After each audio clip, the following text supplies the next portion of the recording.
It's Thursday, September 18th, 2025. Good evening and welcome to the daily happenings inside our federal machine. The far left-wing political group Antifa, which was started by the Communist Party of Germany back in 1932, is to be designated as a terrorist organization by the Trump administration. News around the campfire says that the Netherlands just declared Antifa a terrorist organization today. And also today, the UN Security Council failed to condemn Hamas or recognize Israel's right to defend itself nearly 2 years after the October 7th, 2023 attack. Today, the Trump administration asked the Supreme Court for an emergency order to remove Lisa Cook from the Federal Reserve Board of Governors. Federal police arrested multiple New York City elected officials today over their protest of illegal immigration court proceedings. And also, drug makers announced they are investing $350 billion into the United States following the tariffs established by President Trump. And the U.S. Senate has declared October 14th, 2025 as a National Day of Remembrance for Charlie Kirk, which is on his birthday. And Democrats are completely melting down over the indefinite suspension of Jimmy Kimmel. They blame Trump, the Trump administration, the FCC, and basically everyone but themselves and their years-long extreme rhetoric.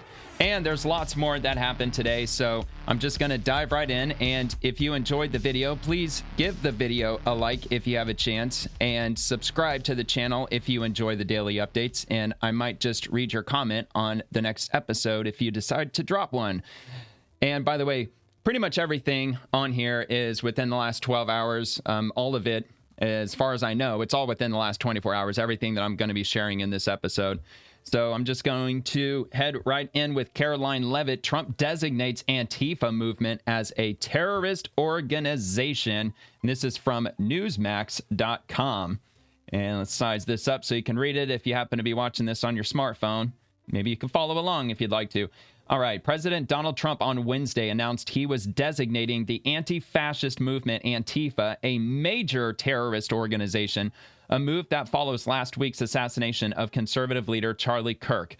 Trump posted the declaration on Truth Social while on a state visit to the United Kingdom, hours after attending a state banquet at Windsor Castle. Quote, "I am pleased to inform our many USA patriots that I am designating Antifa a sick, dangerous, radical left disaster as a major terrorist organization," Trump wrote, adding that he would strongly recommend that those funding Antifa be thoroughly investigated in accordance with the highest legal standards and practices. The announcement comes amid a heightened crackdown by the administration on groups it says are fomenting political violence. The designation was explicitly tiered by senior officials to the killing of Kirk at a university event, a killing that has intensified partisan pressure in Washington. And authorities say the 31-year-old Kirk was shot while speaking at Utah Valley University last week, and prosecutors charged 22-year-old suspect in the death. Of course, we know that. Let's see. The shooting prompted a flurry of political responses across the spectrum. Legal experts say the move raises immediate and daunting legal questions. There is no established federal mechanism for designating a loose, decentralized political movement such as Antifa as a domestic terrorist organization in the same way the State Department lists foreign terrorist organizations. And just to briefly stop there, yes, and that's the whole point with Antifa. They don't want a leader. They have different chapters, sub-organizations, or whatever you want to call it. But yes, they consider themselves to be decentralized just for that reason, so they can avoid any kind of federal designation and try to weasel out of different prosecutorial standards, anything like that, maybe RICO charges or something along those lines, which is why at the beginning, during my intro, I mentioned that Antifa did not start in the United States. It started in a foreign country, and it's been organized since then. It didn't completely die out. Of course, after World War II was over, I'm sure it fizzled out probably for the most part. But the organization didn't completely go extinct and start up again, at least not that I read at least. And in the 1980s, it started to gain traction here in the U.S., but it didn't get its start here. So I think that the federal government really could technically classify it as a foreign domestic or a foreign terrorist organization just based on that, where it got its origins. And also it doesn't only exist in the United States. Antifa is all over Europe. So it's not just based here in the US. Yes, pretty much everybody who's in Antifa, they live in the United States, but I mean, that shouldn't make any difference at all. So I don't know if they're going to look into that. I did that with a simple Google search. You'd think that the power of the federal government, that they would at least do a simple Google search to find out, where did Antifa get its start? Oh, not in the United States. So I guess we'll just have to see if they end up taking it that route. So past fact-checking and legal analysis have noted presidents cannot unilaterally declare a domestic political movement a terrorist group in the way foreign organizations are designated. Any attempt to treat a U.S.-based leaderless movement as a formal terrorist organization would likely face prompt court challenges. Again, label it domestic or label it foreign, because it is a foreign terrorist organization. Congressional Republicans have for months pushed measures to classify Antifa-linked conduct as domestic terrorism. A House resolution introduced earlier this year urged the Justice Department to prosecute Antifa-linked violence and called for a legislative pathway to treat certain Antifa conduct as terrorism. But analysts say the resolution does not create the statutory tools necessary for a formal domestic terrorist designation. Administration officials signaled they may pursue multiple avenues beyond a formal label: expanded criminal prosecutions, tighter scrutiny of nonprofit and donor networks, and potential use of racketeering statutes to go after coordinated campaigns of violence. Well, see, the issue is when they show up, apparently they organize in secret. They claim they don't organize, but obviously they organize because they just show up as a really large group somewhere. So they're organizing somewhere, whether if it's on Telegram or somewhere where they're hiding behind anonymity online. Either way, they're organizing somewhere. Probably might be difficult to get in, but probably not. I mean, this is the left after all. So maybe they could get infiltrated into the organization if they haven't already. I'm assuming probably the FBI or other, federal law enforcement. They probably have had insiders in Antifa for a long time.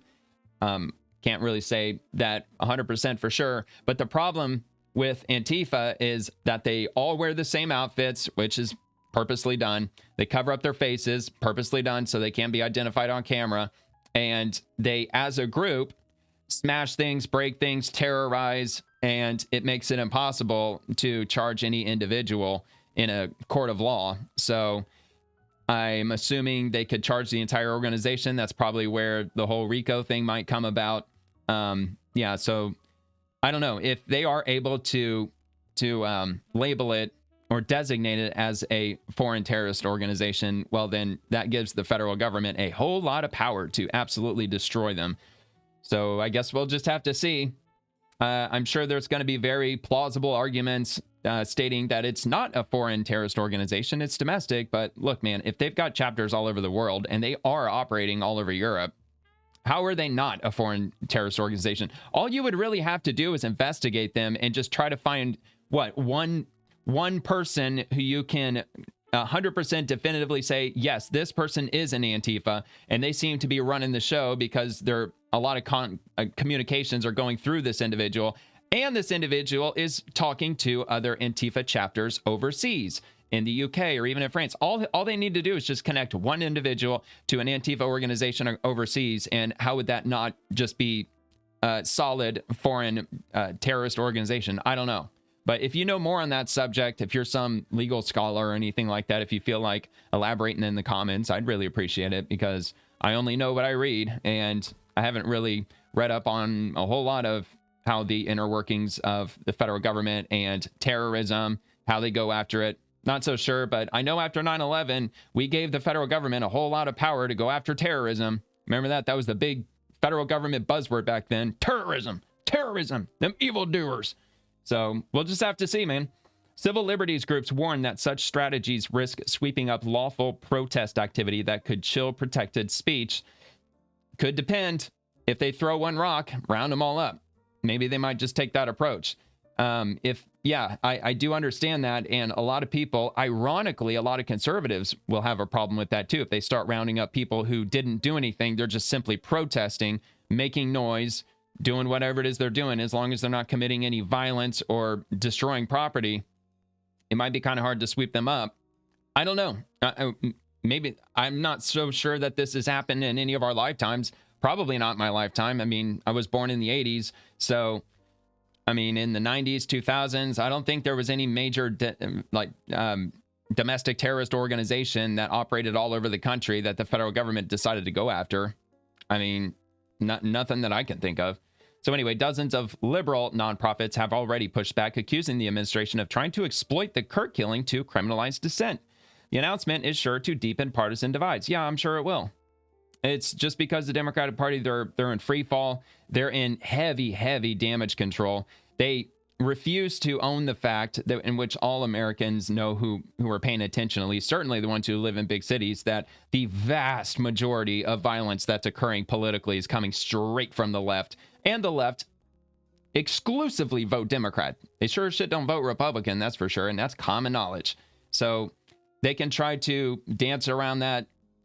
We've got hundreds, if not over 1,000 different instances of protests that led to violence. And I mean, probably just from 2020 alone, the summer of love. That's what they called it. Summer of love. In the whole damn country, they had city blocks that were on fire. It was crazy. That was the same year when CNN was on the ground. I think it was in Minnesota. And they're like, it's a mostly peaceful protest while the entire block is burning down behind them. The entire background was just covered in fire. And they're like, it's mostly peaceful. So that's the scumbaggery that we got to deal with.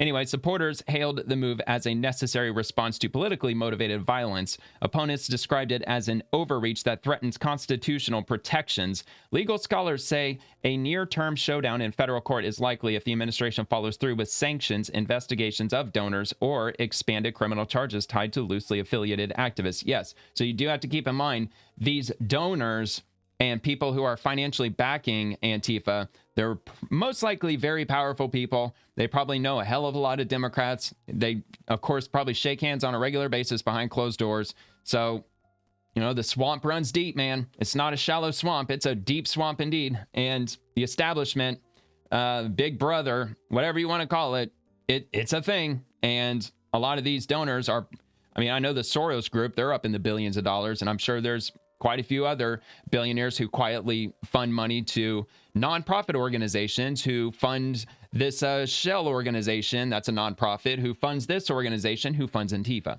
I'm sure it's a hell of a paper trail. I'm sure, look, they've been doing this for years, if not decades, funding stuff like this. So I'm sure that they've got this method down to a science at this point, and it might take a really long time for them to actually get down to the bottom of it. But these days in the 21st century, everything's got a paper trail. Even though I'm sure in some degree with Antifa, I hear a lot of them sleep on people's couches and a lot of them don't work. And like, this is all they do is just cause trouble and try to burn down the system any way they can. So it might be hard to track a lot of them. Maybe they only deal in cash and they don't have any established credit and stuff like that. Who knows? I don't know. We'll see where it goes. White House officials said they will brief Congress and law enforcement partners this week on next steps.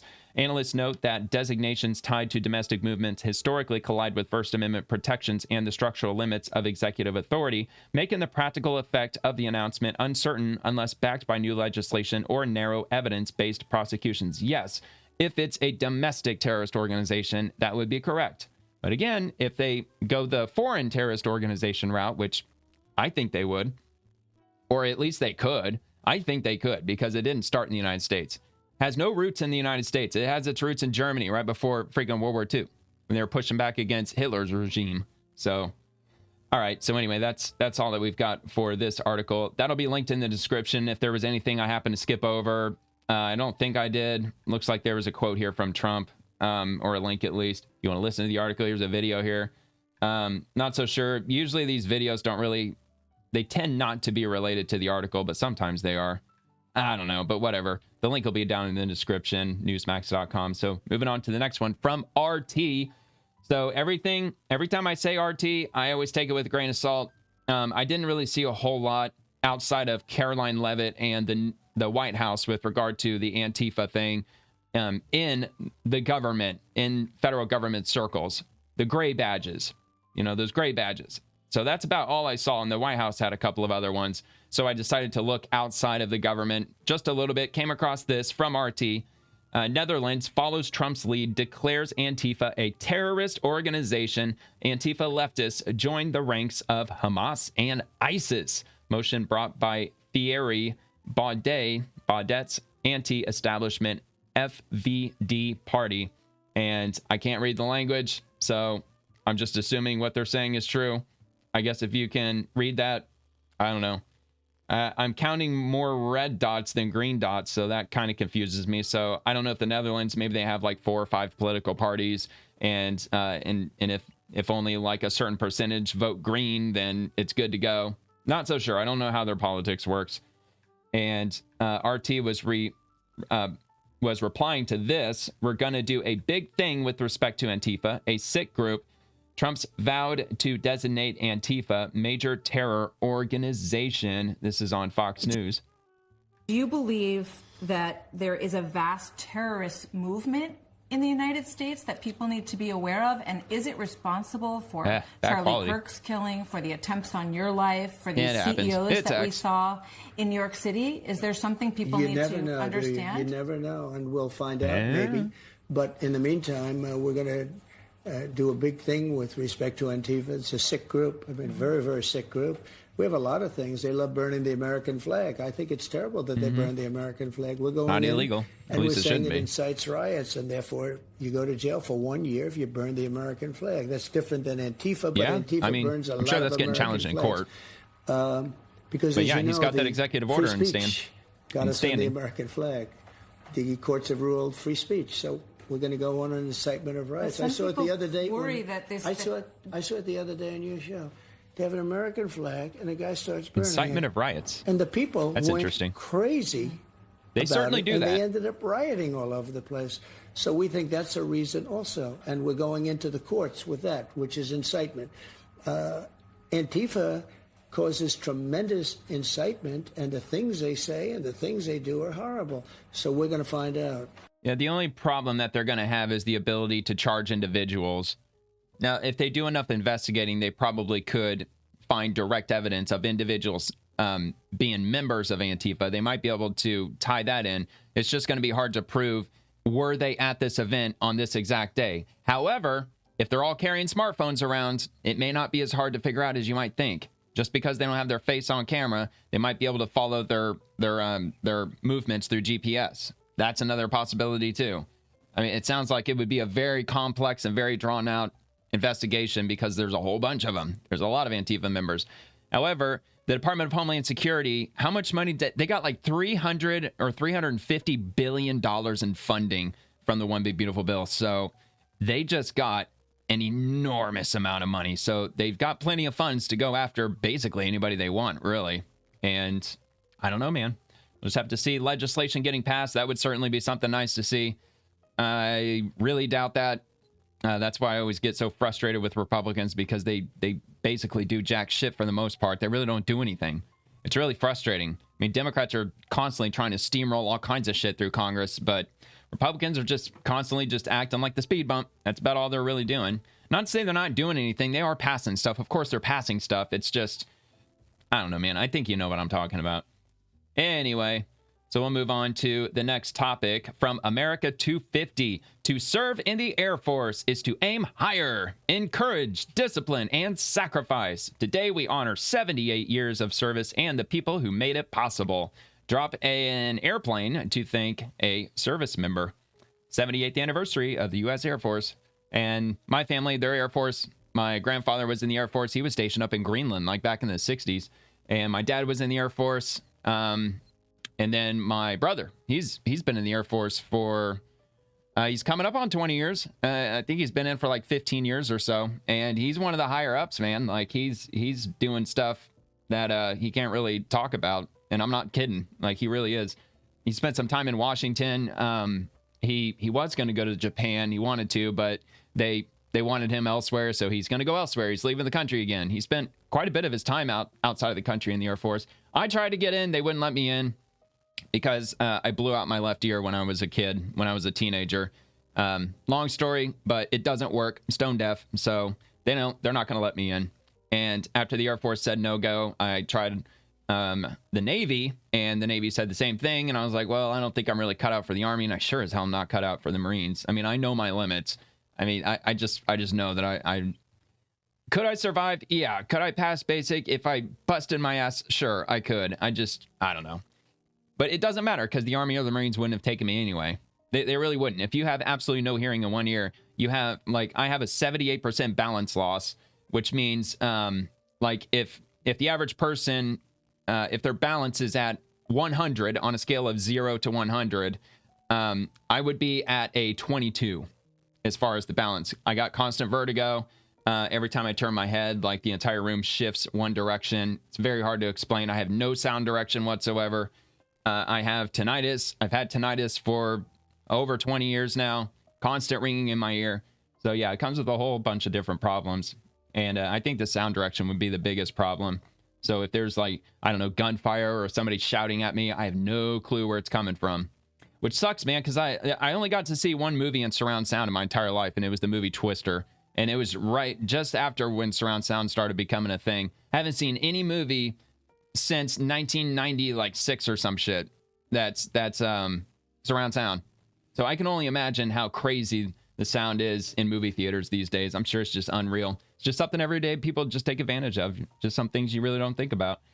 All right, anyway.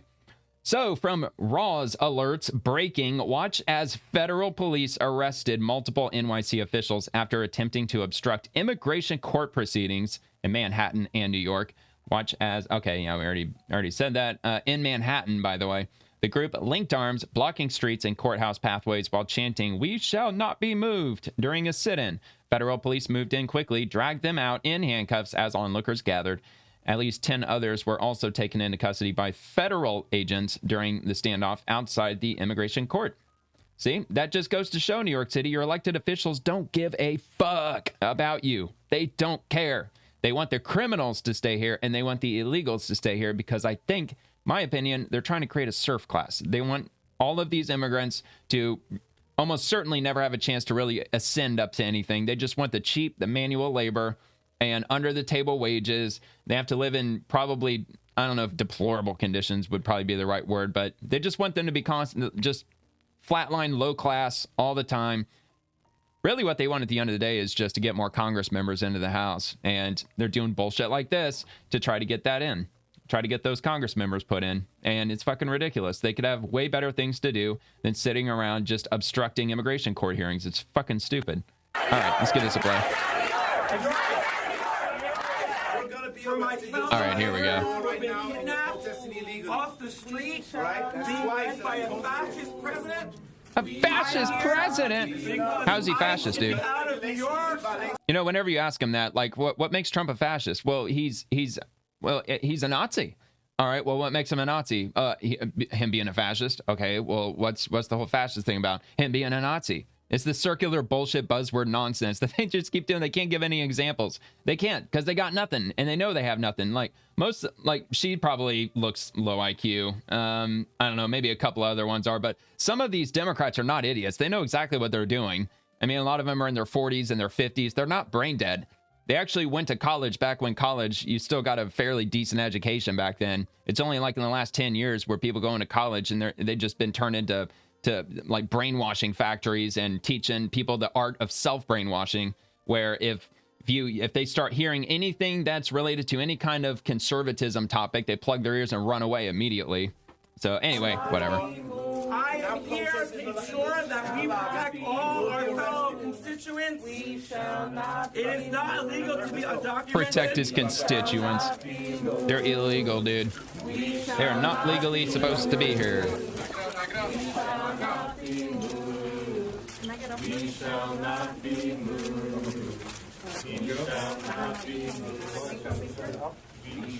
Isn't that appalling that they're calling criminal illegal immigrants their constituency? It's freaking wild. And of course the media's here. The brain dead left-wing media. They're there to take all the pictures. I can already read the headlines. It's too easy.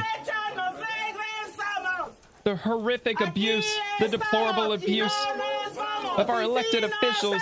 Trump's Gestapo. We are the people. It's so low IQ. I can't believe people vote for these bozos. We are the people.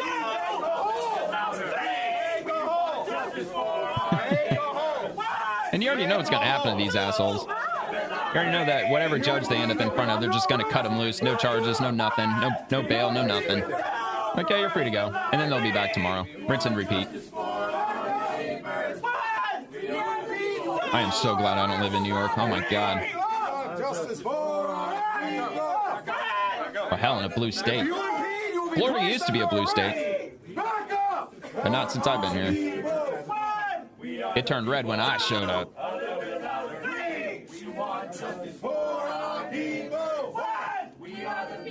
Why are the police letting all these cameramen around?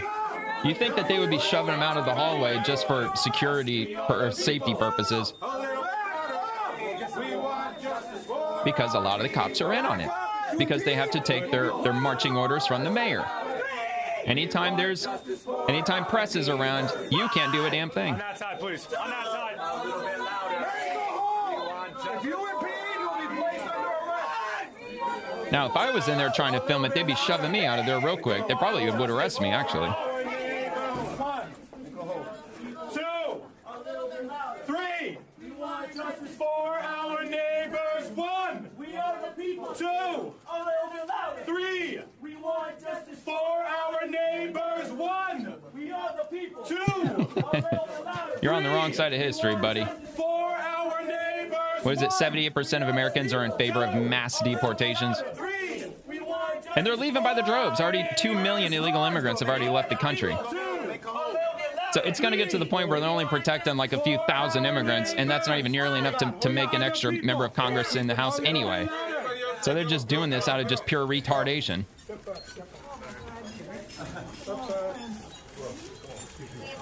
got one more. Our neighbors. Got one more.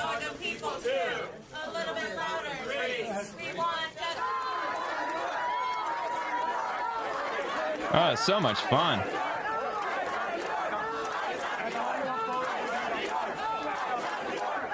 It's like 11:30 in the morning. None of these fucking people protesting have any jobs or anything. Man, she looks like a real winner. 500 IQ right there, right? I'm sure she's just excellent at playing checkers. All right, so yeah, that happened today. So a lot of fun, I guess. All right, I'm just going to move on. Hard segue. U.S. mission to the UN. U.S. opposition to today's UN Security Council resolution on the situation in the Middle East should come as no surprise. It fails to condemn Hamas or recognize Israel's right to defend itself, and it wrongly legitimizes the false narratives benefiting Hamas, which have sadly found currency in the council. Hamas is responsible for starting and continuing this war. Israel has accepted proposed terms that would end the war, but Hamas continues to reject them. This war could end today if Hamas freed the hostages and laid down its arms, which they won't do. Of course they won't do it. They won't do it because I'm just going off on a limb, but I'm going to assume that if they lay down their arms and they're placed under arrest, they would be arrested by the IDF and they'd be hauled into Israel. And oh my God, they probably do not want that.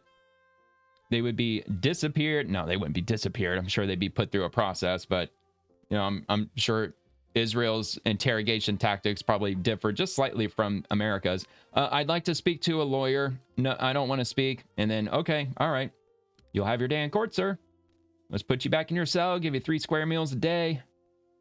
All right, so anyway, let's see what this is. So this is Morgan Ortagus, counselor of U.S. mission to the United Nations in New York, as delivered. Thank you, Mr. President. Colleagues, U.S. opposition to this resolution will come as no surprise. It fails. Okay, so basically we've already read that, right? Council members ignored when the United States made clear that this resolution was unacceptable. The council instead opted for a performative action designed to draw a veto that extends Hamas terrorists and those who fund them and support them, and gives them a lifeline. Which, if I'm not mistaken, and I'll get to it in this video, I believe that the UK has recognized Palestine as a state. And I think Trump actually makes a comment on that. So anyway, let's recall that Hamas started this brutal conflict on October 7th, 2023, when it perpetrated the worst massacre and kidnapping of Jews since the Holocaust. To the approval of its supporters who took to the streets on October 8th to praise what Hamas has done, it promises to repeat October 7th Despite everything, Hamas has no regrets. The lives of Gaza's civilians in harm's way are mere tools to the project to destroy Israel. Let's see. Hamas continues to hold 48 hostages. Damn, man. 48. Those who remain alive are captive in a living hell. It has done so for 713 days. We've seen the chilling videos and images of how Hamas has starved the hostages. In this council, we have heard heartrending testimony from freed hostages of how Hamas brutalized and sexually assaulted them during their captivity. Hamas is responsible for starting and continuing this war. Israel has accepted proposed terms that would end the war, but Hamas continues to reject them. This war could end today. Okay, yeah, if they lay down their arms. So anyway, yeah, so it goes on from there. Looks a bit lengthy. Here, I'll zoom out a little bit. Yeah, so and then there's some additional remarks down there at the bottom, but it'll be linked in the description if you want to see or read more for yourself as to what happened today in the UN. All right, so Oversight Committee Chairman Rep. James Comer opens our hearing with the D.C. Mayor Council Chair and AG and tells the facts about President Trump's takeover. Quote, since POTUS mobilized the National Guard and took control of MPD, violent crime decreased 39%, robberies decreased 57%, and carjackings went all the way down, bottom down to 75%. Let's go, man, D.C. It's been 1 week since the conclusion of President Trump's It's almost as if law enforcement actually works in our nation's capital, and the results are when they're left to do their jobs. Since President Trump mobilized the National Guard and took control of the Metropolitan Police Department, why is it so dark in there? Violent crime has decreased 39%, robberies are down 57%, and carjackings are down 75%. Over 2,300 people have been arrested. You're next. Nearly 950 illegal aliens have been detained by ICE, including 20 gang members from violent terrorist organizations. Sex offenders have been taken off the streets. Major drug trafficking operations have been foiled.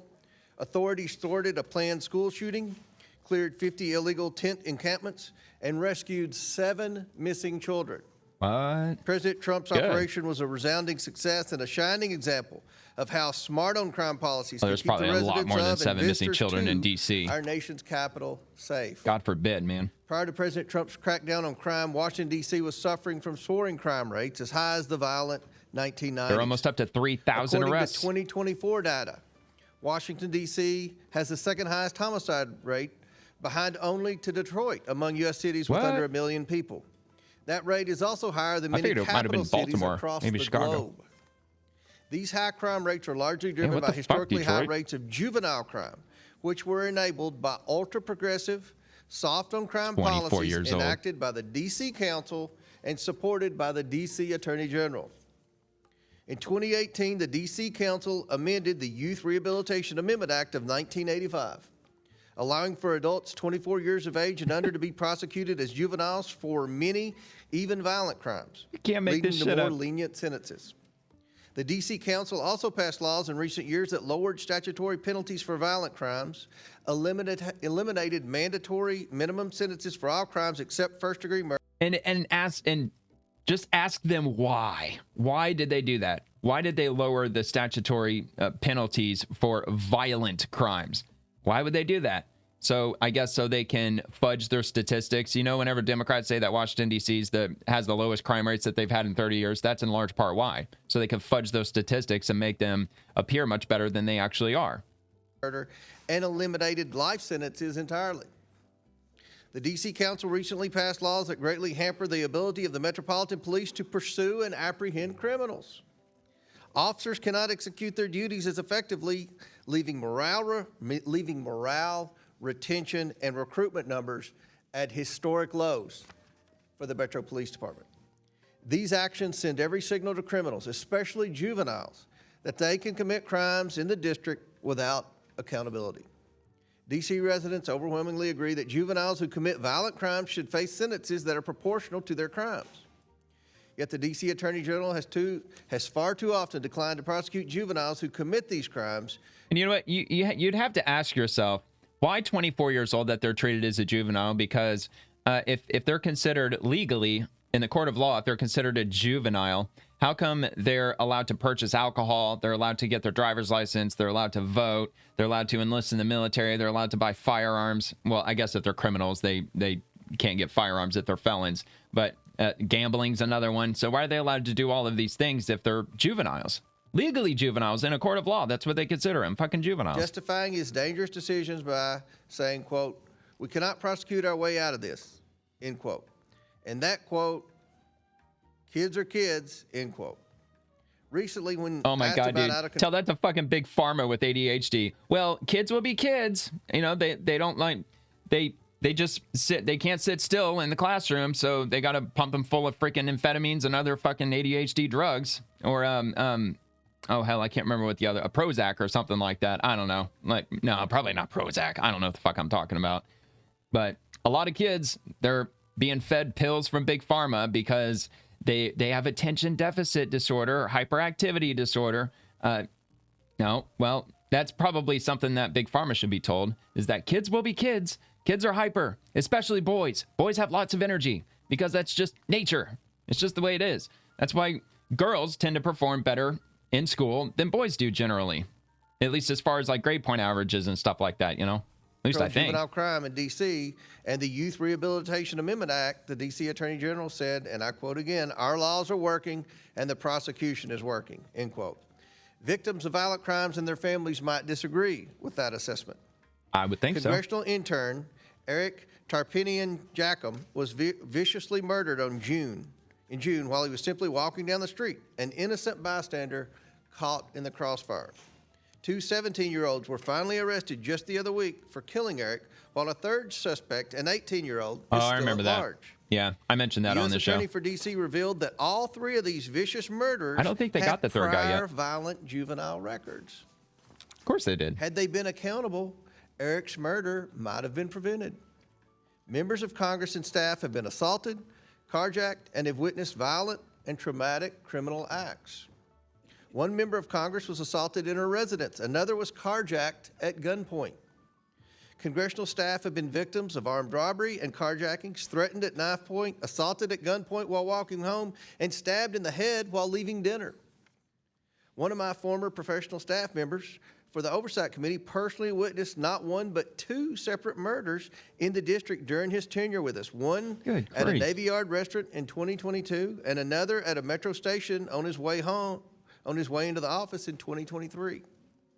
The left-wing politicians who say that D.C. does not have a crime problem are either delusional or simply lying to the American people. Yeah, they're evil. This body must ensure that the progress made by the president's recent actions endures.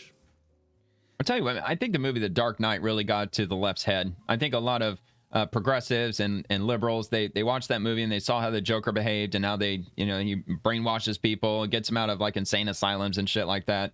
And because it almost mirrors that movie in many ways. That's why last week, this committee passed 14 vital pieces of legislation to restore public safety to the residents and visitors of D.C. While we urge final passage of these bills, the committee also recognizes that the witnesses before us need to do their part to help ensure D.C. residents and visitors are safe. I look very forward to hearing from each of our witnesses as to how they plan to work with Congress and the Trump administration to do so. All right, let's go. So that happened today. That was posted 10 hours ago, 10:18 a.m. I'm assuming that the hearing probably started at 10 o'clock.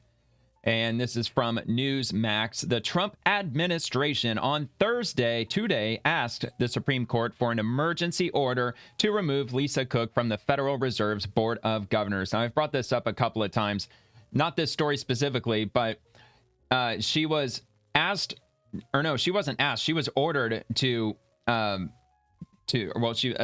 was fired by Trump. He wrote her a letter saying that she can't work for the Fed anymore. Her services are no longer needed. And the reason was because she's now being investigated for mortgage fraud because she took out a mortgage on two separate properties within 2 weeks of each other in two separate states. And she lied on the form saying that they were both her primary residence so she could get either it was tax breaks or interest rate reduction or something along those lines. She did it to get the properties at a cheaper rate. Whether if it's in the short term or long term is irrelevant, but she lied on both of those mortgage applications, and she's now being investigated for it, which doesn't make a whole lot of sense that a Fed governor on the Board of Governors in the Federal Reserve, kind of a big financial institution, somebody who's committing mortgage fraud that's sitting on the Board of Governors. It's unbelievable. So just the other day, a federal court overturned that and allowed her to go back to work, which I believe I just mentioned yesterday on yesterday's show. So this came out today. The Trump administration on Thursday asked the Supreme Court for an emergency order to remove Lisa Cook from the Federal Reserve's Board of Governors. The Republican administration turned to the High Court after an appeals court refused to go along with ousting Cook, part of President Donald Trump's effort to reshape the Fed's 7-member governing board and strike a blow at its independence.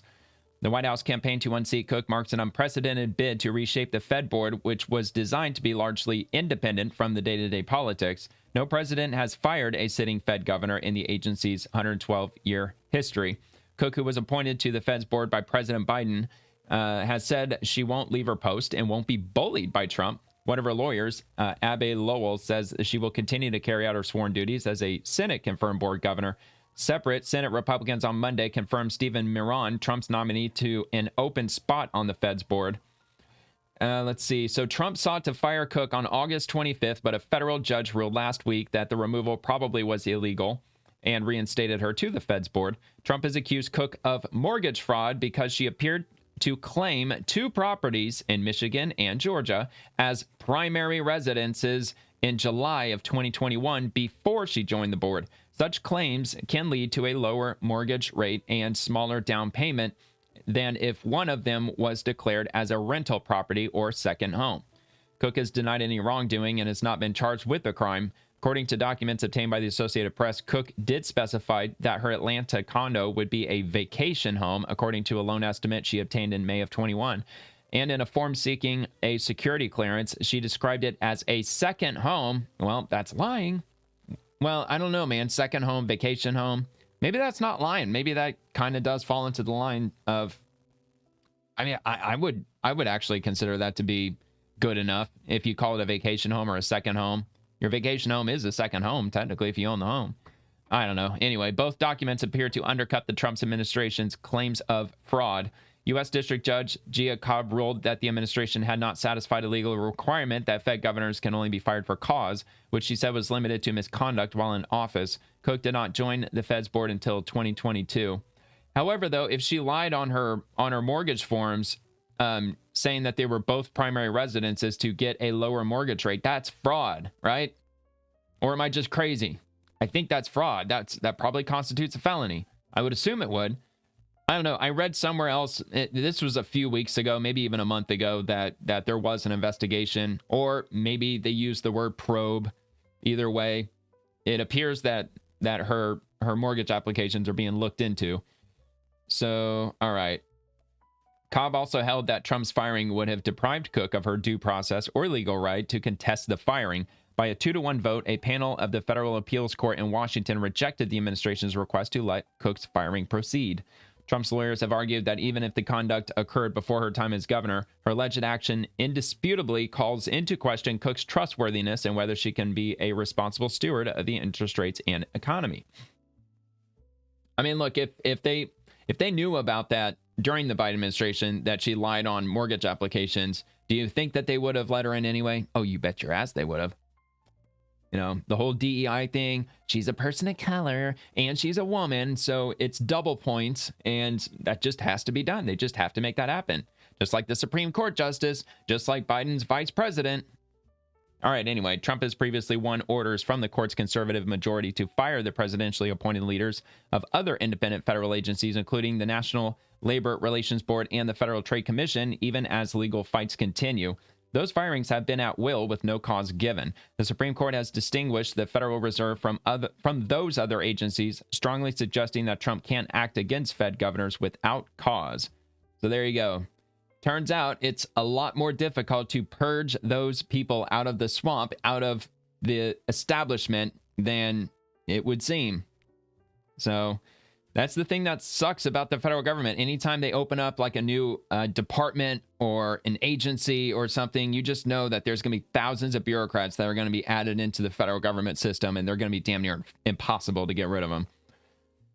So anyway, let's move on here to Fox News. Charlie loved our nation. The Senate passed a resolution declaring October 14th, 2025, Charlie Kirk's birthday as National Day of Remembrance for Charlie Kirk. And we do have an article with that from Fox News, which I'll link in the description.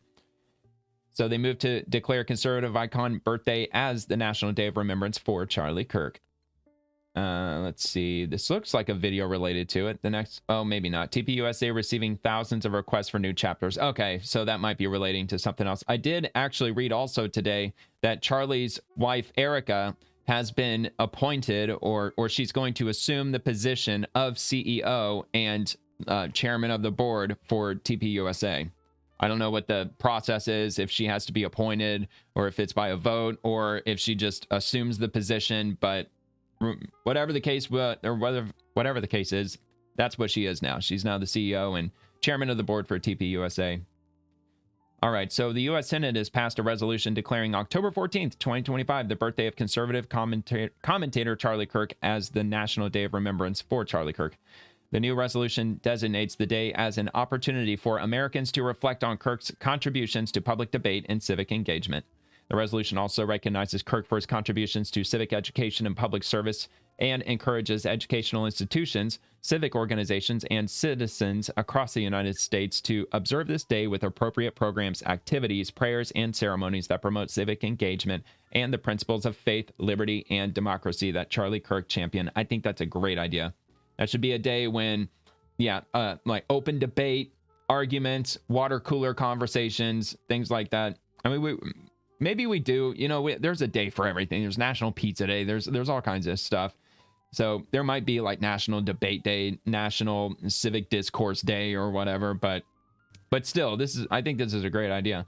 Senator Rick Scott, Republican of Florida, he first announced the designation of the resolution September 16th and said Kirk was a magnetic leader, a loving father and husband, and a friend and inspiration to so many. Charlie loved our nation and its founding principles and believed deeply in his faith, in his family, and in the beauty of ideas and discussion, he added. This is a developing story. Yeah, man, Charlie Kirk, he was a Boy Scout. He's an All-American. I don't know a whole lot about him. I've seen plenty of his debates. I've seen lots of his content. I mean, it wouldn't surprise me if he's never drank, never smoked. I'm sure he's probably never smoked. Yeah, he's just, like the all-American man, and they killed him. And I don't think our country's going to be the same after that. I think that they're right, that this is the most, I don't even know how they'd word that, the most influential, this is the most consequential assassination that America has had since the 60s, for like, 60 years, 65 years or something like that. Probably going back to either MLK or Kennedy. I mean, both. They're both equally, extremely pivotal in American history. And yeah, I think Charlie Kirk's death is going to be very much similar to that. It really is. And we'll just have to see where things go. Hopefully not too bad. All right. Tom Cotton. The left used its institutions, tech, press, and the government to censor conservatives who hold the truth about COVID. And now the left lectures us about free speech because people who celebrate murder are facing professional consequences. Give me a break. Amen. And Dan Bongino, he's got some updates here. So the FBI has and will continue to aggressively pursue individuals and groups who further their political and social ideologies through coordinated violent extremism. As an example, in LA, the FBI and our law enforcement partners arrested over 800 individuals on criminal charges related to civil unrest. And in Dallas, a joint FBI and Texas Department of Public Safety investigation has led to charges of 20 people to date for their roles in an organized attack of an immigration holding facility that resulted in the attempted murder of a law enforcement officer. These are just a couple of the more significant examples of the FBI's work to address these types of incidents, individuals, and groups as we move forward to aggressively bring these individuals to justice, and justice will be done.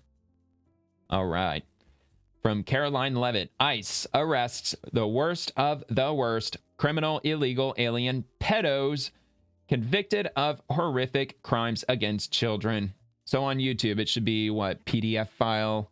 I think that's what the common lingo is whenever you have to use that word, assuming that one day, if ever, like monetization becomes something that I have to navigate around. I don't think you're supposed to use a basic English word that describes a group of people. It's like, dude, like, why can't you use that word on YouTube? It's almost as if like they're trying to cover for them or something. I'm not blaming YouTube of that. It's not just that word. Of course, it's the PO blank N word, and I think the ABORT blank blank blank word is even one of those. The SUI, Control Alt Delete yourself. That's another one. It's just like all these words are just they're standard regular words in the English language. They're not the fuck word. They're not the shit word. They're words to describe bad people or bad things. And for whatever reason, they want us to dance around it and use words that literally mean the same thing. So whenever you say PDF file, you're saying the same damn thing. It just doesn't make any sense to me. It's fucking stupid. All right, so this is from Homeland Security, the Department of Homeland Security. ICE arrests worst criminal illegal alien pedos convicted of horrific crimes against children. I'm sure even the PEDO word's probably just as bad, according to YouTube. All right, from Washington, U.S. Immigration and Customs Enforcement officers arrested multiple criminal illegal aliens across the country convicted of horrific, the S word, yet another word that you're not supposed to use, crimes against children. These arrests highlight the agency's unrelenting commitment to removing probably another word I'm not supposed to use, but I'm going to do it anyway. Predators who endanger the most vulnerable members of our communities. Criminal, illegal, probably another word I'm probably not supposed to say. Criminal, illegal aliens who sexually abuse children represent the very worst of humanity, said Assistant Secretary Tricia McLaughlin. These disgusting predators are convicted of sexually abusing a child under 14 years old, lewd and lascivious acts with the child, and endangering the welfare of a child related to sex abuse. These criminals preyed on our innocent children, but thanks to our brave ICE law enforcement officers, they're off our streets and will never be allowed again to prey on American children. Yesterday's arrests include... I think I'm just going to do first names because I'm terrible with names. So, Jose... Cervantes Luna, a criminal illegal alien from Mexico convicted of sexual assault of a child under 14 in Harris County, Texas. Javier, illegal alien Mexico, rape of a child with a 10-year age difference. Of course, that's another word you're not supposed to use. R word or schmape, maybe, or vape. Maybe they should start using the word vape to describe that. Anyway, rape of a child with a 10-year age difference and 2 counts of indecent assault and battery on a child under 14 in Plymouth, Massachusetts. Hector from Guatemala, lewd or lascivious acts with a child in California. Gilberto, endangering the welfare of a child related to sex abuse in New York.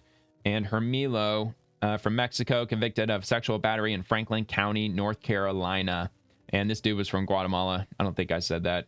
So ICE will continue to prioritize the worst of the worst criminal illegal aliens who have committed violent crimes, ensuring our children are protected and justice is served. I mean, what's frustrating is that this is from DHS.gov. This is a government website, and there are a whole bunch of words in here that you're not supposed to use on YouTube if you want to stay within the monetization lane.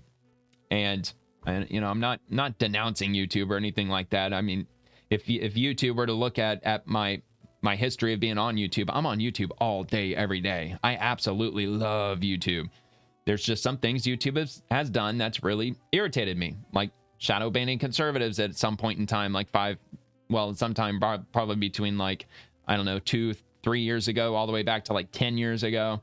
Also getting rid of the dislike button. That was extremely irritating to see.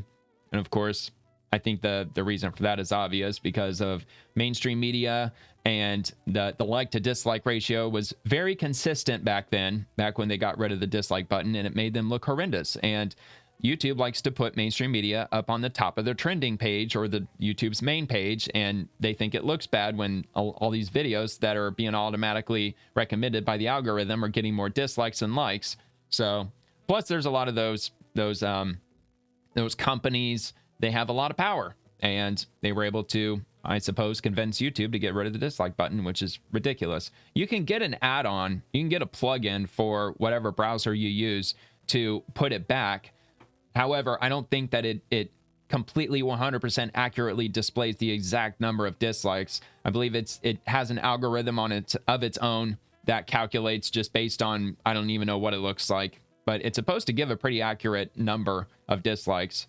And it's been 2 or 3 years since I've looked into that. So maybe they actually do have a plugin that's like a legitimate, like it actually shows the number of dislikes. I actually should get that because sometimes I'll show a video here on this show. So I'm gonna have to look into that. All right, moving on to Senator Dick Durbin. Kash Patel gutted the unit investigating the 764 gang group, a nihilistic gang blackmailing kids to perform vile acts on camera. Nearly every agent on the squad was reassigned to instead work on Stephen Miller's personal agenda, arresting innocent law-abiding immigrants. Innocent and law-abiding? Are you talking about illegal immigrants? Gross. I'm sure he's talking about illegal immigrants. They're not hunting down legal immigrants with an unexpired or not yet expired green card or a visa. They're not going after them. But of course, everybody knows that. So I don't know if I left a reply. Did I? Oh, yeah. Kash Patel's FBI found and rescued 20,000 migrant children who went missing under the Biden administration. Over 300,000 migrant children are still horrifically missing inside the United States, thanks to Democrats. All right. So let's see. Just now, Kash Patel had no clue about this massive scandal on his watch. FBI agents were laser focused on bringing violent 764 gang members in Baltimore to justice. Let's see. It's only 20 seconds. I like to open up this first and then move over because sometimes it'll just play in that little window. Let's see what we got here from Dick Durbin. Dick Durbin. The situation in Baltimore, if you will. Did you read the story about the termination of the project in Baltimore? Which story? 764 group. 764. Which story? 764 group. The Baltimore agents were investigating. Are you familiar with that? No, sir. Let me ask you. Why didn't he play any more of that video? All he asked is if he was familiar with it. He said, no, sir. So what are you talking about? I mean, Kash, like, when did they do that? When did they pull those agents off of it? Hold on. Does it actually say it? Reassigned to round up immigrants. I bet they're not even going to give a date. How much you want to bet they're not even going to give a date? Probably happened under Biden. Probably happened like a year ago. I'm not seeing a date. Oh, wait. All right. No, hold on. Oh, yeah, January 6th. Of course, I got to throw that in there. Even though that's not related to gangs in Baltimore at all. Fucking idiots. Nope, no dates. Of course there's no dates. Because of course not. All right.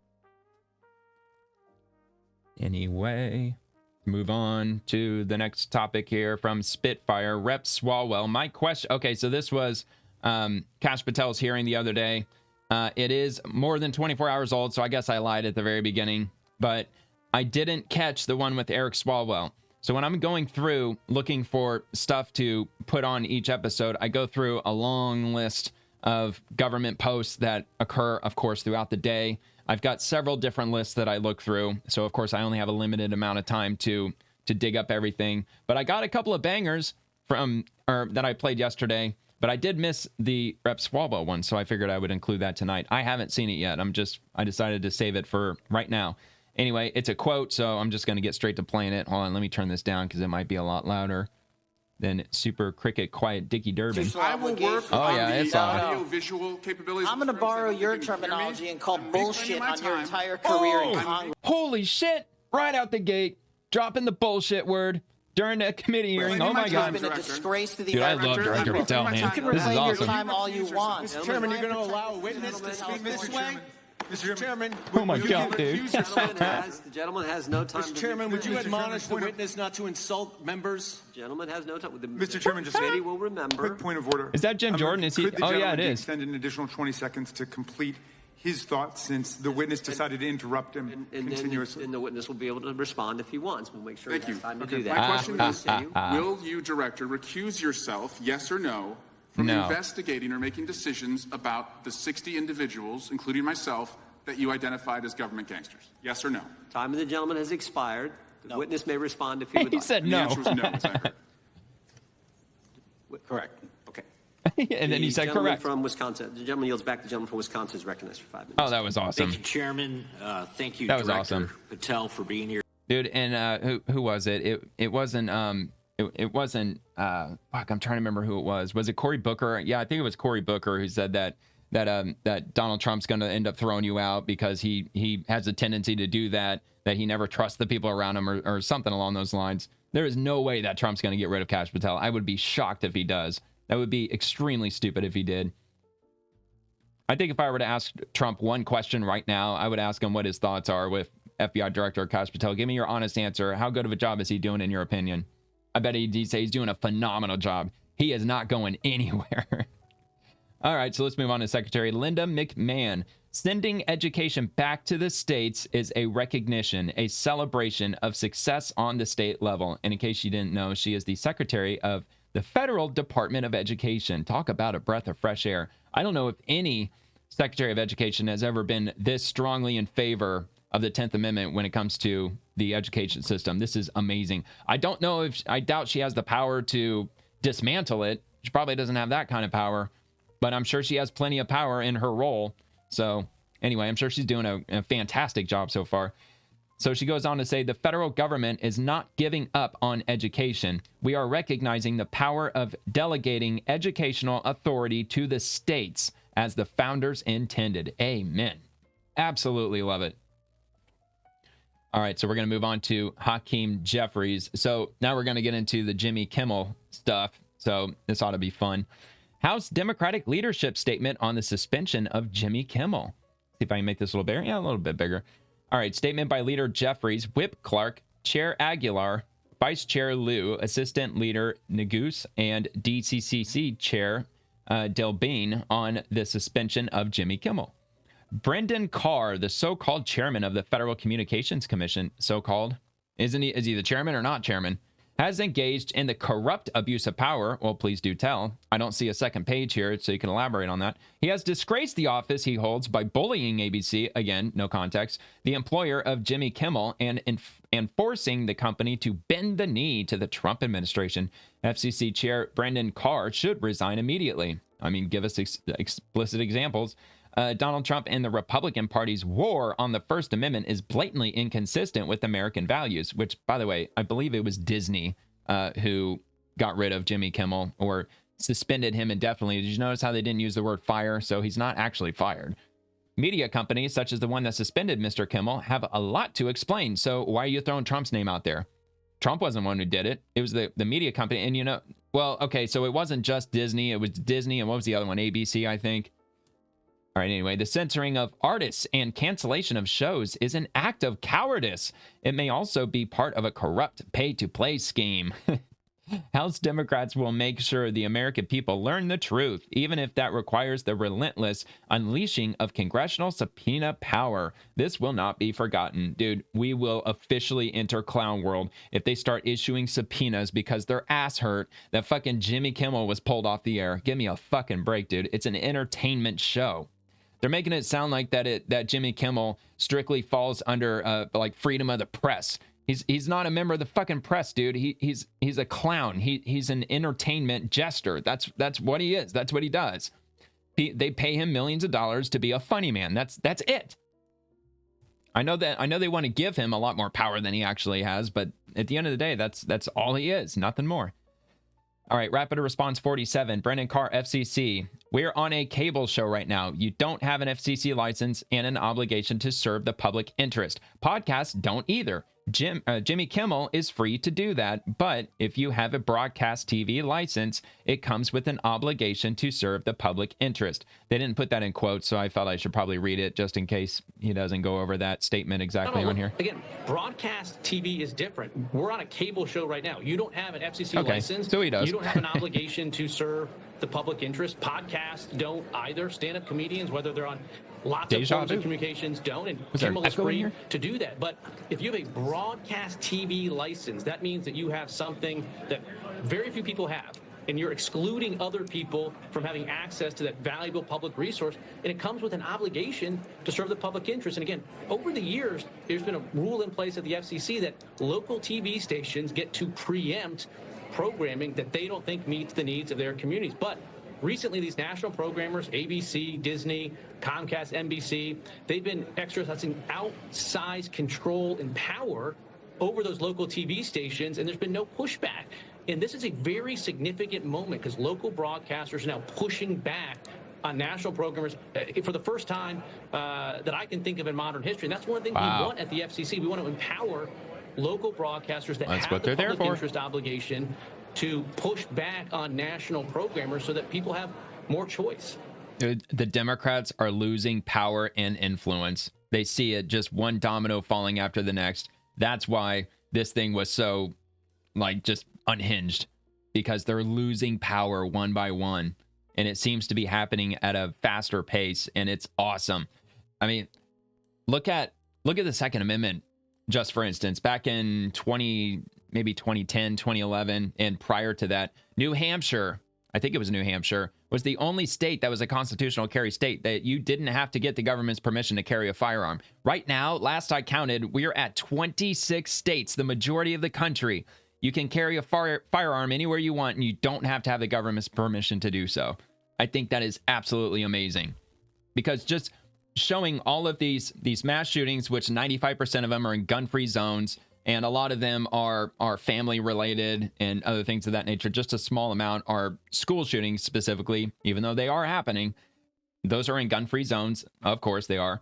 But just in the face of all that, the majority of the country has decided to to unleash the Second Amendment once again. And it's absolutely amazing. That's just another thing that Democrats are losing tons of ground on. And it just keeps going and going and going.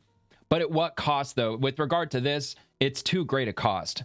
I mean, to trade Charlie Kirk for the situation we have now, that Democrats are essentially in free fall right now. I mean, they're losing constituents by the droves, that they're either switching fully over to the Republican Party, or they're just denouncing the Democratic Party and just walking away altogether. It's too great a cost, and it's going to cause a lot of turmoil and a lot of violence. I hope that doesn't happen. It just seems more and more likely that things are just not going to simmer down anytime soon. But anyway, this is from Chuck Schumer. Is Epstein the real reason Trump had Jimmy Kimmel canceled? The fuck are you talking about, dude? Kimmel calls Epstein's birthday book a gift that keeps on giving. President Trump's administration denied that he'd signed a lewd tribute to Jeffrey Epstein, but Jimmy Kimmel isn't convinced. They're talking about that stupid-ass birthday card where they drew like an outline of like a woman figure, and then Trump signed his name at the bottom where her private part would be. It's stupid as hell. It's already been debunked. It's not even real. Somebody just completely fabricated that just to make Trump look bad because they hate the evil orange man. And this is from Senator Dick Durbin again. Remember, authoritarian governments silence and threaten those who criticize or oppose them. Well, that sounds familiar. We must protect our democracy and our fundamental rights. And the comments are a bit entertaining. I read a few of them earlier, but I said authoritarian officials always forget we live in a constitutional republic. And yeah, I stayed a little calm with it. I could have gotten a bit more heavy and spicy with mine, but you know, that's all right. Odds how these First Amendment warriors can turn their outrage off and on. Terrence K. Williams, I don't know. Free speech. I'm old enough to remember when President Trump was banned from every platform and Jimmy Kimmel laughed and celebrated. Well, and speaking of cancel culture, remember once upon a time that Kevin Hart was chosen to host the Oscars, and then somebody dug up a tweet that he posted. It was on like 2013. It was like 10 years prior, where he made a gay joke. I think it was a gay joke. And they yanked him from hosting the Oscars. They said, nope, you can't do that because you engaged in hate speech like 10 years ago. Absolutely insane. Oh, but they're not the party of cancel culture. No, the right's the party of cancel culture because they're getting people to lose their jobs because they said horrific things about Charlie Kirk. And outright lies, of course. Let's see. Common sense restrictions are placed on the Second Amendment, mental health issues, felonies, illegals, to name the sensible ones, but you don't want common sense restrictions on the first? Yeah, fair point. Like what y'all did to us. ABC hoped Roseanne Barr would tone down her tweeting and focus on her sitcom, but no. There were several flare-ups in the past few months, a Disney source said, and today enough was enough. Brian Stelter. Man, they're actually posting a lot of images here. We remember Musk says Twitter was acting under orders from the government to suppress free speech as he releases Hunter Biden laptop files that show executives by replying handled to requests from Biden team to delete tweets. And I'm sure they were. Absolutely sure they were. But yeah, anyway, there's some good ones here, man. The Chuck Schumer to Rupert Murdoch, direct Tucker Carlson and other hosts on your network to stop spreading false election narratives and admit on the air that they were wrong to engage in such negligent behavior. Let's see. Oh, yeah, account suspended. Live look, Trump's bathroom. Cry harder, bitch. Yep. We did protect our democracy and our fundamental rights. We voted out Democrats from the White House, House of Representatives, and the Senate. You're welcome. Yeah, that was a good one. Little lesson is hypocrisy. Remember this moron. Gina Carano. James Woods. Oh, yeah. Just somebody pushing back. John Voight. Chrissy Swanson. I'm not familiar with her. Morgan. Brittany. Not familiar. I'm sure it's probably taken out of context. That's a bit too much to read, but it's there. You know, there's both sides. Both sides, they got a voice. Didn't Barack Obama get Roseanne Barr fired in 2018 after her comments about Valerie Jarrett, his senior advisor, comedian, getting fired for inflammatory comments on Twitter? Isn't that what you're fighting today? How attitudes change when roles are reversed. Well, yeah, it's way too obvious. I mean, Democrats, they're all about rules for thee, not for me. That's been the case for freaking ever, man. Moving on to JD Vance. Everyone, please congratulate Marco Rubio, the new host of ABC's Late Night Show. Oh, yeah? I didn't hear whether this is a joke. Now, I did hear that they're going to play a tribute to Charlie Kirk. And so did Marco Rubio actually offer to host something like that? Okay, that was a little weird. I thought Benny Johnson was taking it over. The Tonight Show with Benny Johnson. I bet he'd take it too. JD Vance and Trump. That's hilarious. Congratulations, Marco Rubio. Just another day at the jobs. I'm going to need you to fill in for Kimmel. Also hosting the game show Millionaire. He is a man of many talents. Yeah, there's another one there. So, I mean, I'm going to look this up because honestly, I don't know. I read the post earlier today. This was posted at 8 o'clock this morning. Let's see. All right, let me just check here.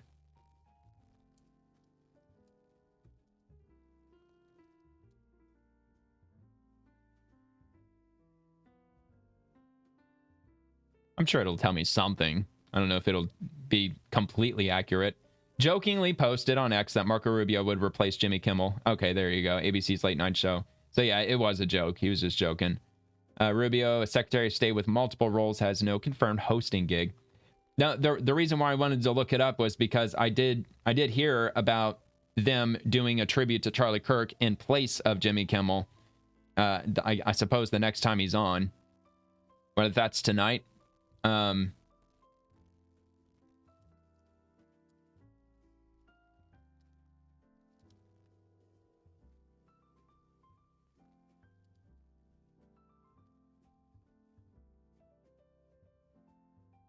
Let's see. During...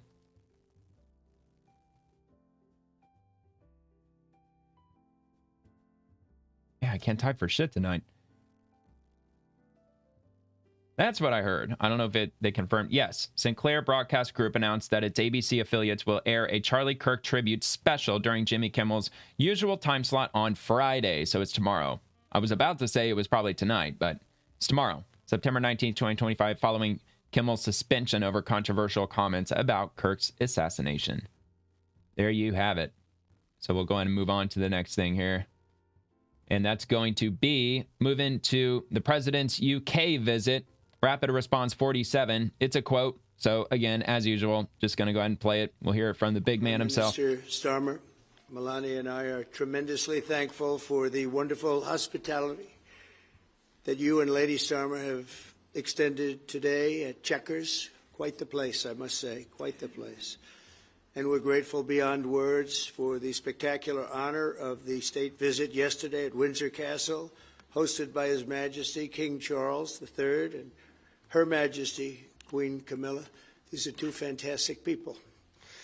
We will never forget it. As I said last night, the bond between our countries is like no other anywhere in the world. The United States and the United Kingdom have done more good on this planet than any two nations in human history. Yeah, I bet. That is thanks in large part to the traditions of British liberty, which grew up on these isles, these beautiful, magnificent isles, and were carried by our ancestors to the New World. We're forever joined, and we are forever friends, and we will always be friends. Absolutely. Hey, finally, it actually stopped. Yesterday, I kept having a problem of it automatically replaying. So moving on to the next thing. which, yeah, I bet he had a really good time. There were tons of events that they were putting on for not only for President Trump, but for all the other higher ups in the UK, including His Majesty King Charles III. Let's see. The president reacts to the UK's decision to recognize a Palestinian state. And then it shows another quote. Let's see about this.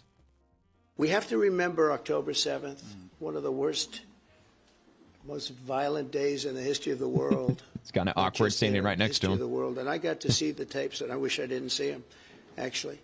But I got to see them. Yeah, some of that shit was pretty horrific, man. I want an end. I want stuff the they were putting out of their own necks. Released. And I think it's going to be okay. But it has been a brutal period of time. But this has been going on for a long time. This is not almost 2 years. Something that's over the last year, 2 years. But this has been for decades and decades. Oh well, yeah. We The want conflict, it to end. sure. We have to have the hostages back immediately. Probably That's what centuries. the people of Israel want. They want them back, and we want the fighting to stop, and it's going to stop. But a lot of bad things. You know, Hamas said that they're going to put the hostages up as bait. They're going to put the hostages in front of any attack. And I'm sure they will. will. Pretty brutal. We haven't heard that one in a long time. So we have to remember that. So I have a disagreement with the Prime Minister on that score. Okay? One of our few disagreements, actually. Yeah, you know what? If the IDF, if they just don't have the capabilities of just going in there all covert and just, just killing literally every single person that's there, maybe the U.S. should get involved. I don't know. I get it. It's a political nightmare if that were to actually happen. Sending in like the SEALs or something and just obliterating all of it on the ground. I get it. I'm sure I get a lot of pushback for that. It seems like just something that they could do in like one big operation. Unless, look, I know nothing about where the hostages are, what the situation is. They may not have the slightest clue where they're being housed. In fact, that's probably most likely. They might even have them in multiple different locations. So like if one room gets invaded, then they've told classified information that they're going to kill the other hostages if something were to happen. I mean, I'm sure that they've got, insane shit like that going on. Anyway, I don't know. I just hope that it gets settled soon, because could you imagine being held captive for 2 years from those freaking monsters, dude? Anyway, White House, President Donald J. Trump and UK Prime Minister Keir Starmer just signed a historic technology prosperity deal to usher in the next golden age of innovation for a future of freedom and prosperity. Sign away.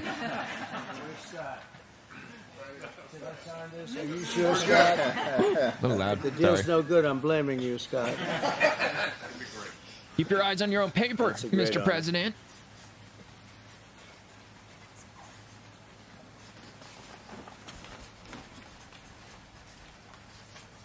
No auto pen.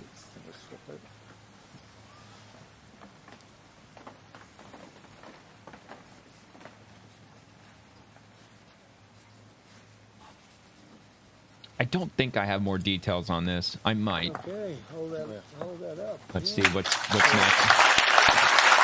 Woo! Loud applause. And they're happy about that. Yeah, I believe that they're expanding AI development with the UK. And we're going to, like, a lot of the AI innovation that we've come up with here in the US, we're going to share with them. It's something along those lines. Let's see. President Trump participates in a press conference with Prime Minister Keir Starmer. This isn't going to be something I'm going to be able to watch. It's certainly not in full. And I'll just show you why, because it's really long. It's like an hour long. Yeah, it's 53 minutes, 53 seconds. I'm going to repost this. If you want to check out my profile, it's in the description, and it should be a direct link. You can just click on it, and it goes right to it. And I've got that linked. Or you can just go straight to the White House. Just go to @White House, and it'll be right there. It's just posted 11 hours ago, 10 a.m. So we'll watch a couple of minutes. Let me turn it up a little bit. We've renewed the special relationship for a new era. The United Kingdom and the United States stand together today as first partners on defense, first partners in trade. Oh, the founding fathers, they're just rolling in their graves, aren't they? And now with the new agreement that we've just I'm sure that some envisioned that we'd get along one day. Confirming our status as the first partners in science and technology, ready to define this century together, just as we did the last. This tech partnership Here we go. has the power to change lives. It's our chance to ensure that technologies like AI, quantum, and others amplify human potential, solve problems, cure diseases, make us richer and freer, strengthen the cause of democracy, not tyranny. This is the territory on which the future will be won. So this partnership today is a signal of our determination to win this race together. Who do you wink at? And to ensure it brings that? real benefits in jobs, in growth, in lower bills, to put more hard-earned cash in people's pockets. I mean, he's had Melania with him this whole time. I'm assuming that's who he was winking at. That's what we're determined to deliver. And we're bringing businesses with us. We've just come from a fantastic meeting with business leaders where we set out this vision. They have responded with new deals and investment, breaking every record that we have. £250 billion flowing both ways across the Atlantic. Ooh-wee. That is Hell a yeah. record. Expected to create 15,000 jobs here in the United Kingdom. High-skilled jobs in cutting-edge sectors where people can build careers for the long term, changing lives in communities up and down our country. Anyway, if you didn't think IA or AI was taking over, it sounds like it is, isn't it? Investing hundreds of billions of dollars into AI. And other tech, of course. Quantum computing, things like that. Special relationship.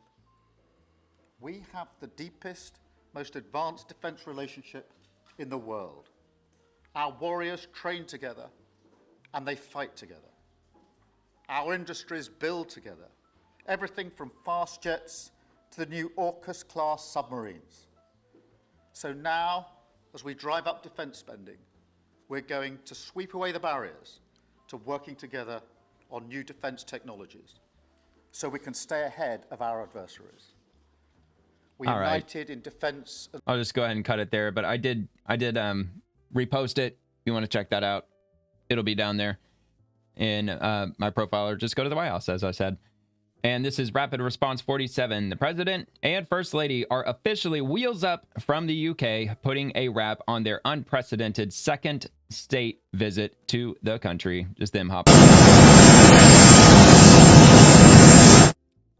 Oh my God, I am sorry. Holy shit, man.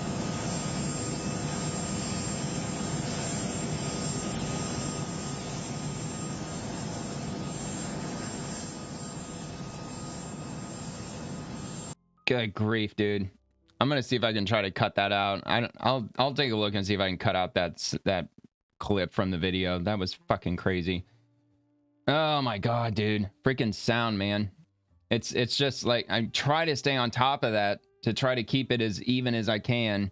There's probably a way that I could work around that to try to balance the sound out so like nothing like goes over a threshold. Matter of fact, I think I do know how to do that. I got to set that up. Maybe I'll do that this weekend, but my apologies if that's in the video. If I did cut it out, it got extremely loud because they were talking real quiet in the last video and I didn't adjust the volume down, and I went to the next one and it was like freaking screaming fucking loud. So I apologize if I destroyed any eardrums. I only have one good working eardrum, so like I especially benefited poorly from that.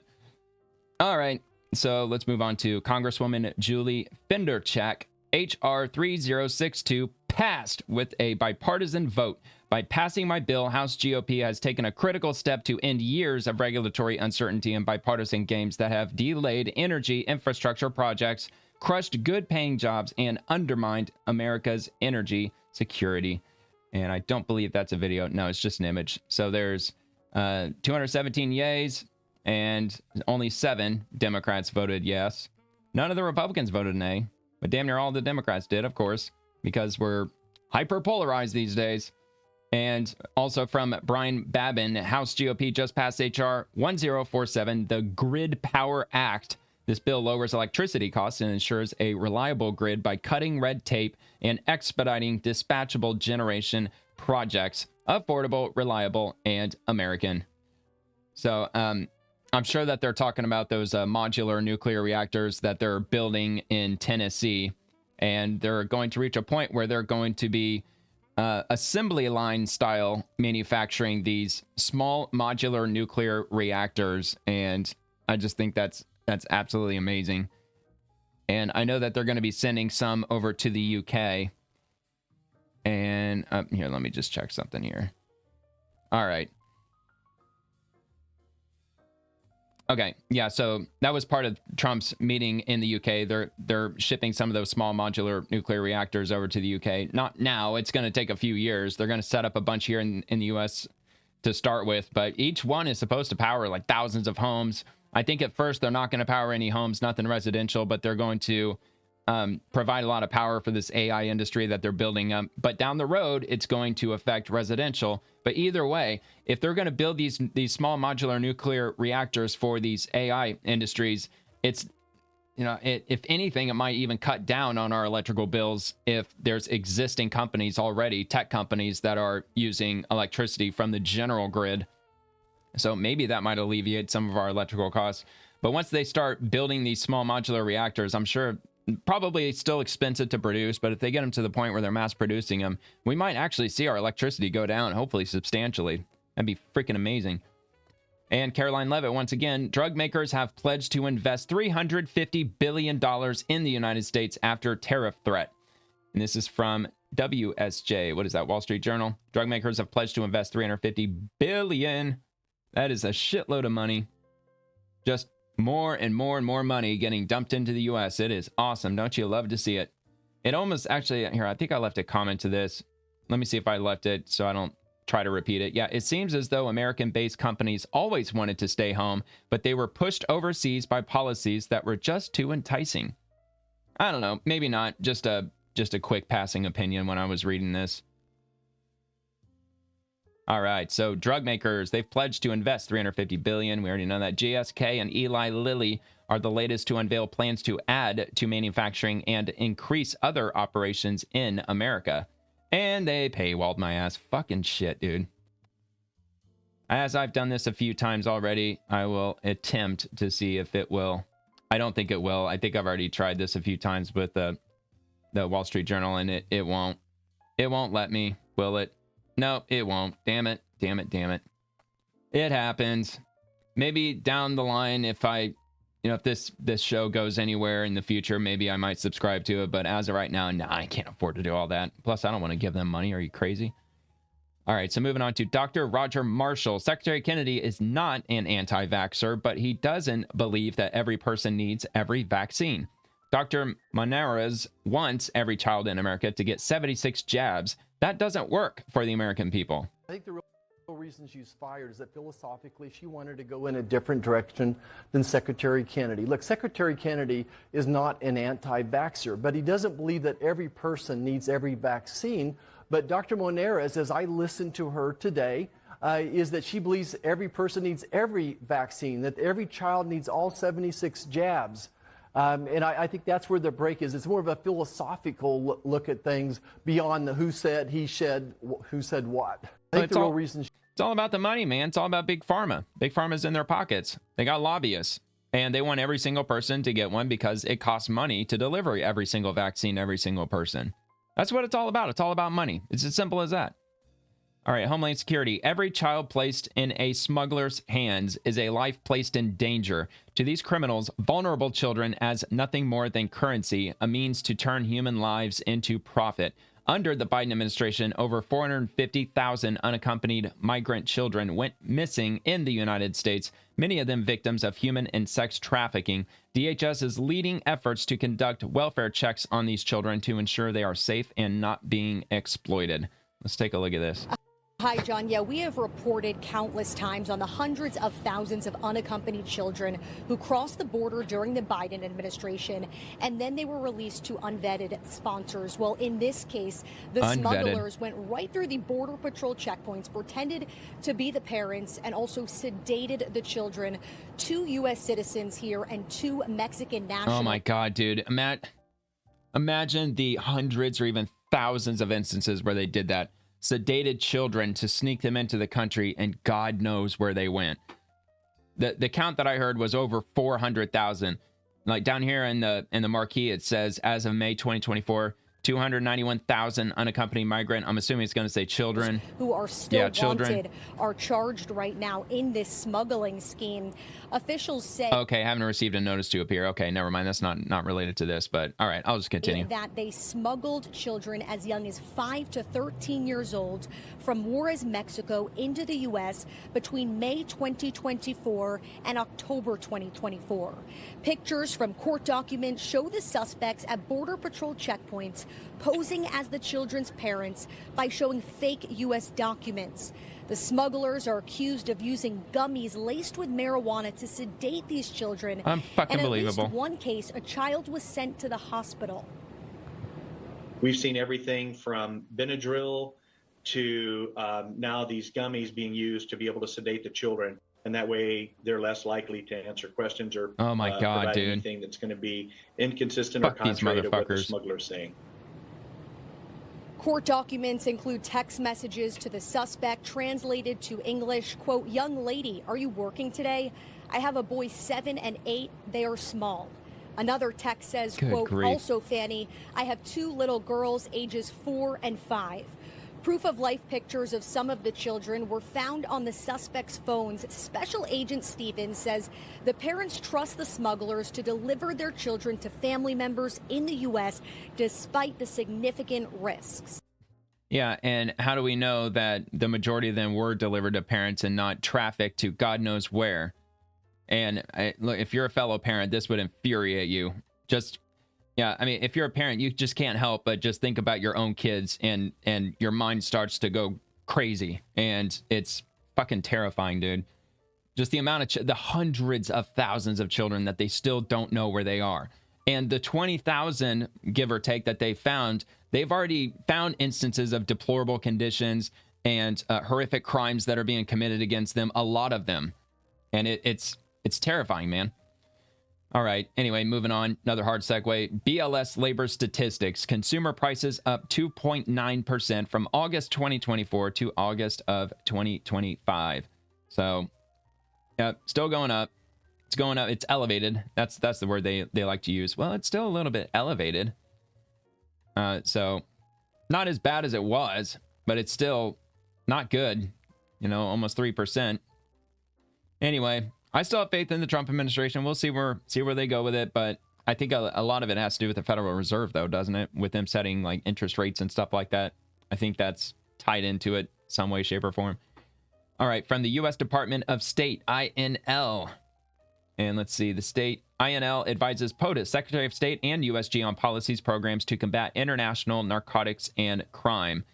And they say El Mayo is headed to jail. El Russo is next. We are offering a reward of up to $5 million for information leading to the arrest and or conviction of Sinaloa cartel leader El Russo for violating U.S. narcotics laws. They have a website where they go into more detail about this on the U.S. Department of State.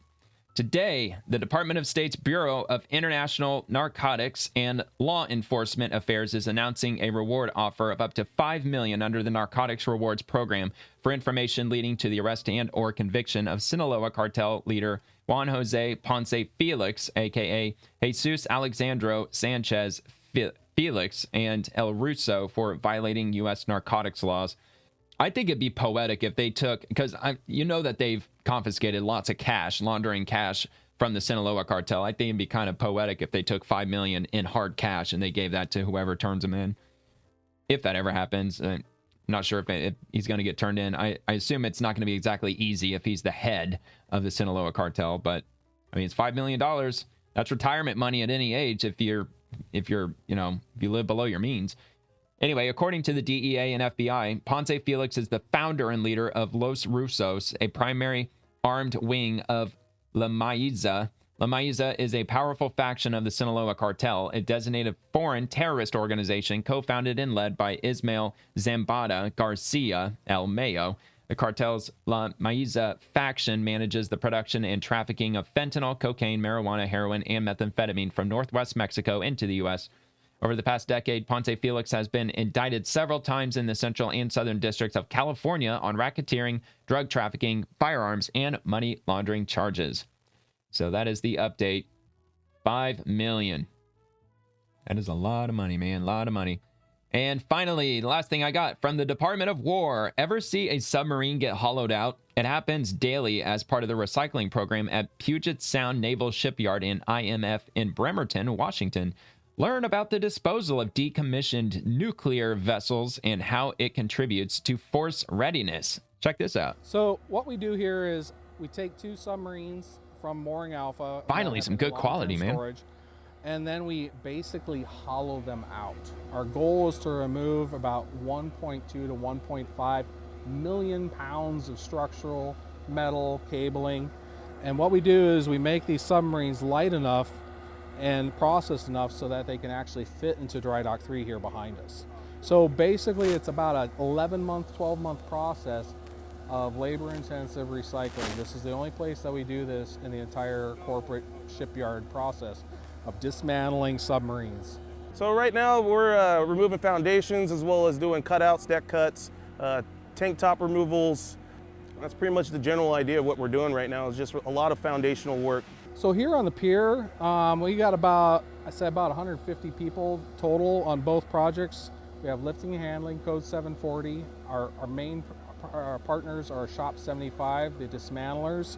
You have Shop 11 structural, Shop 26 welders. We have various temp services, which are Shop 99. It's basically an entire team here that helps to recycle the submarine. So each one has their own part to play in their dismantling process. Coaching, developing, and mentoring our people, making sure that they achieve what they're going for and seeing that type of a light switch flick in their head. So kind of pretty nice to see. There will always be retiring submarines, so that's called job security for us folks. And there's always a submarine waiting to be recycled. Well, that was going to be my question with regard to how often is this just a temporary project, or is this something that they're always working on? So it's ongoing. And I wonder if some of them have like a top secret clearance or something with regard to some of the items that they have to get off of the submarine. But anyway, that's all I got for tonight. So if you enjoyed the video, please give the video a like if you have a second to do so, and subscribe to the channel. And if you enjoyed the daily updates, and I will be back with another one Monday through Friday, covering the swamp and everyone living in it, the politicians, bureaucrats, agencies, and everything else. And I also post daily episodes over on X, so feel free to comment over there too if you'd like. And I thank you very much for watching. I hope you have a great rest of your night, and God bless America.